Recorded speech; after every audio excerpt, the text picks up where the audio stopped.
पत्नी से पहले पति क्यों मर जाता है? कर्म, ज्योतिष और आध्यात्मिक सत्य। क्या आपने ध्यान दिया है?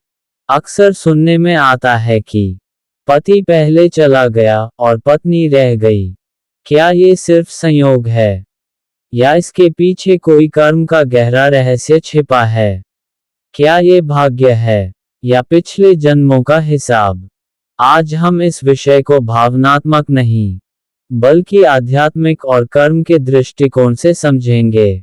सबसे पहले एक बात स्पष्ट कर दूं, हर घर की कहानी अलग होती है, हर मृत्यु का कारण अलग होता है, परंतु कुछ आध्यात्मिक सिद्धांत ऐसे हैं जो हमें संकेत देते हैं कि जीवन और मृत्यु केवल जैविक घटना नहीं है, यह आत्मा की यात्रा का हिस्सा है।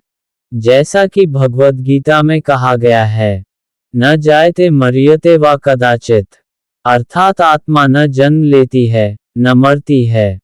तो प्रश्न यह है, कौन जाता है, क्यों जाता है, और पहले क्यों जाता है?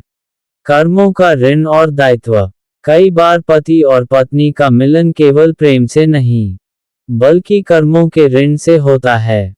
कुछ रिश्ते अधूरे हिसाब चुकाने आते हैं। यदि पति का कर्म ऋण पहले पूर्ण हो जाता है, तो उसकी आत्मा आगे की यात्रा पर निकल जाती है, और पत्नी, उसके कुछ कर्म अभी शेष रहते हैं, इसलिए उसे रुकना पड़ता है।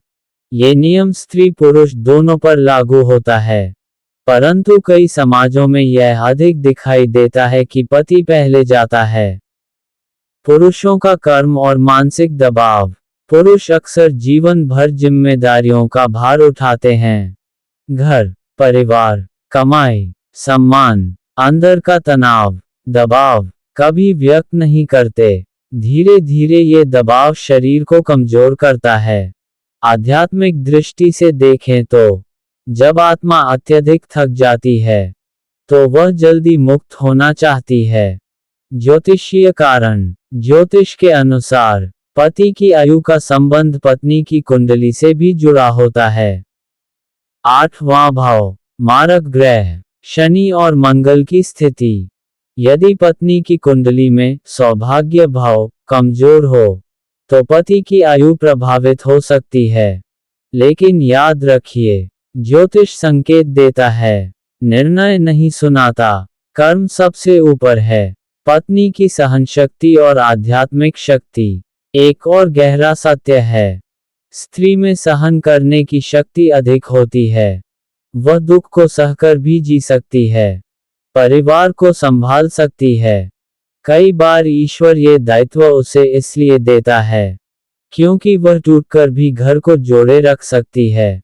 ये पक्ष भावनात्मक है, परंतु आध्यात्मिक दृष्टि से भी सत्य है। अधूरे संबंध और जन्मों का बंधन। कभी कभी पति का जाना पत्नी के लिए आध्यात्मिक जागरण का कारण बनता है। वह भक्ति की ओर मुड़ती है, ईश्वर को खोजती है। जैसा कि संतों ने कहा है, वियोग ही मिलन का मार्ग बनता है। जीवन का आघात आत्मा को जगाने आता है। क्या ये हमेशा सच है? नहीं, हर बार ऐसा नहीं होता कि पति ही पहले जाए। कई घरों में पत्नी पहले जाती है। जीवन का नियम है, जिसका समय पूर्ण, वह पहले जाता है। हम केवल पैटर्न देखते हैं, परंतु ईश्वर संपूर्ण कर्म लेखा देखता है। आध्यात्मिक निष्कर्ष। मृत्यु हार नहीं है, ये यात्रा का पड़ाव है।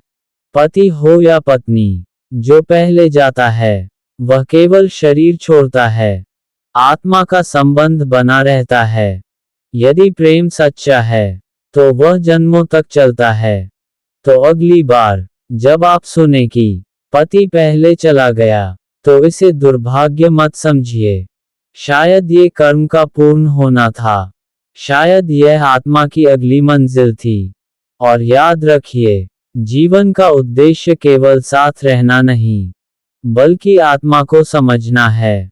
रुकिए, जाने से पहले एक बात सोचिए। अगर आज आपके पास आपका जीवन साथी है, तो क्या आपने उसे सच में समझा है? क्योंकि समय कभी बताकर नहीं जाता, और कर्म कभी अधूरा नहीं छोड़ता। सोचिए, आप अपने रिश्ते में क्या जोड़ रहे हैं? प्रेम या केवल औपचारिकता?